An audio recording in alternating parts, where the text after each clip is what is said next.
Yo, what's going on everybody? It's your boy Naruto Explain here, and today I want to have a very serious conversation with you guys about why the Boruto anime needs to go ahead and adapt the Ao arc and the Kawaki arc of the Boruto manga. So for those of you who are unaware, those are the next two arcs that take place after the Mujina Bandits. Technically, we have not finished the Mujina Bandits arc in the manga content. We still have a couple of pages left from that arc, and the Mujina Bandits in the Boruto manga was referred to as the prologue for the main story, which is the Ao arc and the Kawaki arc of the Boruto manga. So what I will say is that the anime typically does not go straight manga. It typically goes in the fashion of you get a manga arc and then you get something that is a semi-transition episode that has canon information sprinkled in. So in next week's episode with Sarada using medical ninjutsu and with Inojin learning medical ninjutsu, that's stuff that was revealed in the character profile for Inojin, similar to his mind transfer jutsu, similar to Chocho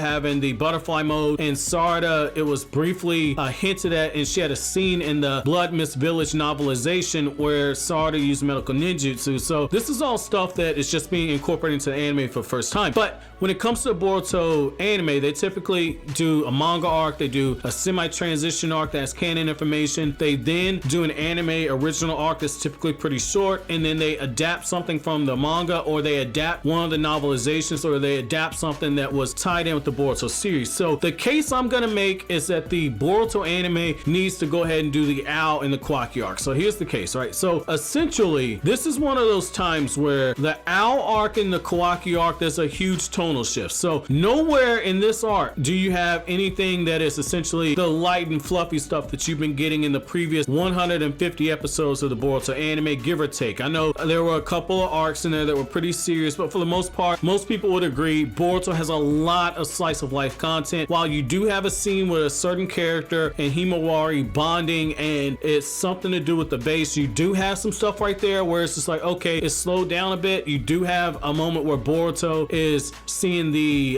benefits of scientific ninja tools. For the most part, everything in those arcs are pretty damn dark, and there are some incredible fights that are going on. As you guys saw in the opening teased some of those fights. So you guys know from the opening that there's a huge tonal shift. Now, I think for the fact that Boruto's opening 7 and the episode itself was enough to get Boruto trending on a lot of social media, I think that's a huge sign. Boruto's anime typically does really well in Japan, but as we know, over here in the West, there's a huge disconnect when it comes to how people feel about the anime and when it comes to manga. Now, the main argument I've seen people make is that, hey, the Boruto manga has to stay ahead of the anime because if you let the anime adapt the manga stuff, it gets too close. I've made that argument, but after doing some reflection, I'm gonna tell you why I think that not only should they adapt these arcs and go ahead and go with the tonal shift, that way it matches up with what you got with the opening 7, but they should then allow the anime to get ahead of the manga. Now, I know somebody's gonna say, why the hell would you make that case? So there's two things for this, okay? See, the first thing is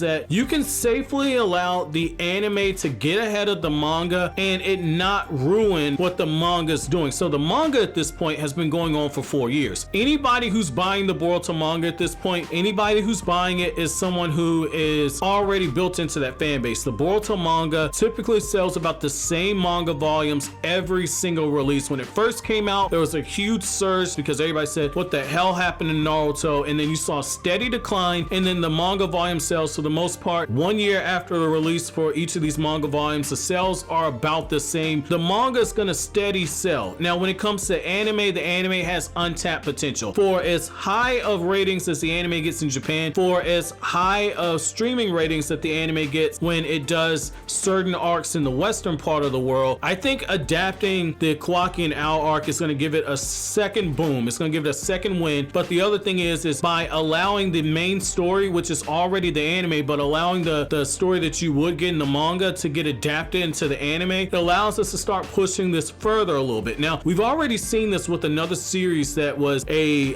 legacy entry in Dragon Ball Super. So essentially, when Dragon Ball Super's manga first came out, for a long while, the Dragon Ball Super manga was ahead of the anime, and then the anime actually got ahead of the manga, told the story, and it did not impact the manga sales negatively, because what ended up happening was the manga established a faithful readership and the sales stayed about steady. You could have the same thing over here with Boruto, and the beautiful thing is you wouldn't run into the same problem that that you do with Dragon Ball. So with Dragon Ball, once the anime got ahead of the manga, it was almost like two stories. In the Boruto series, the benefit that we as Boruto fans have is that Ukyo Kodachi is the same person that oversees the anime and he oversees the manga story. He does the writing for both. So the key elements can still get drawn by Ikimoto, and Ikimoto can throw in a few little small things to make things a little bit different, but for the most part, the core portion of the story is going to remain the same. The anime is just going to flesh things out, similar to what it did in the tuning exams,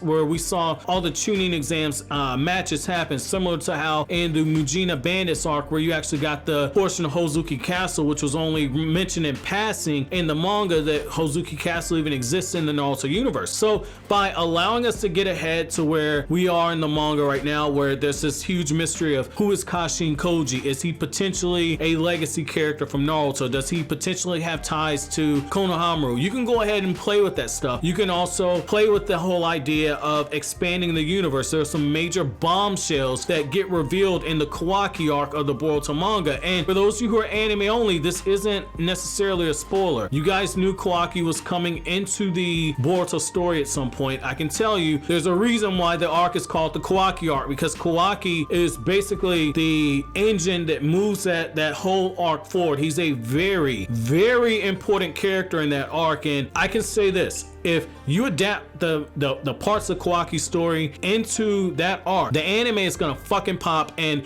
it's going to give us that second boost. I feel like the only thing that's keeping the Boruto anime from being on the level where it's applauded, like what you see with Black Clover, where somebody like myself who dropped this series back in 2015, even I'm aware of the fact that the Black Clover anime is on fire right now, and that it's established a very core dedicated fan base, and yet people like myself who are on the outside looking in know that the anime is doing some really special stuff right now. It's weekly, so it has its ups and downs, but for the most part, you know, it's gotten to a point where even I know that it has a certain flair, a certain pop to it. So the thing about this is, Boruto could take that next step, because you wouldn't be doing the transition episode. So all these people who dropped the Boruto anime very early on, those same people will get pulled back in. You're gonna bring a lot of them back into the fold, and what I will say is that if you pull something like that, you'll start getting the Boruto story to a point where it gets more of the respect that it deserves. Now, one other thing though, because like what I like doing a lot of my videos, I do like to kind of point out